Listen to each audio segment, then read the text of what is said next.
السلام علیکم سامعین، آج ہم آپ کو بتائیں گے دنیا بھر میں ڈاکٹر سفید کوٹ کیوں پہنتے ہیں۔ اس کی وجہ اور تاریخ بہت دلچسپ ہے۔ دنیا میں کروڑوں افراد بچپن سے ڈاکٹر بننا چاہتے ہیں اور اس دن کا خواب دیکھتے ہیں جب وہ سفید کوٹ پہن سکیں۔ درحقیقت اس لباس کی اتنی زیادہ اہمیت ہے کہ دنیا کے بیشتر میڈیکل اسکولوں میں تقاریب کا انعقاد ہوتا ہے جن کو وائٹ کوٹ سرمنیز کہا جاتا ہے۔ یہ وہ موقع ہوتا ہے جب نوجوان طالب علم پہلی بار ڈاکٹروں کے لیے مخصوص سفید کوٹ کو پہنتے ہیں۔ مگر کیا آپ نے کبھی سوچا ہے کہ یہ رنگ ڈاکٹروں کے لیے مخصوص کیوں ہو گیا؟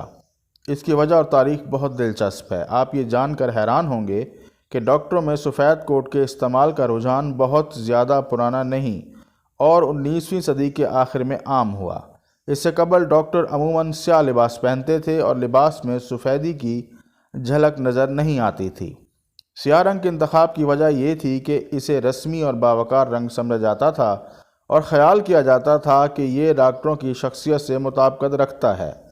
19ویں صدی کے آخر میں ڈاکٹروں اور سائنسدانوں کو اسپتالوں یا طبی مراکز میں صفائی کی اہمیت کا احساس ہوا، جس سے بیکٹیریا کی نشو و نما کی روک تھام اور وبائی امراض کو پھیلنے سے روکنا ممکن تھا۔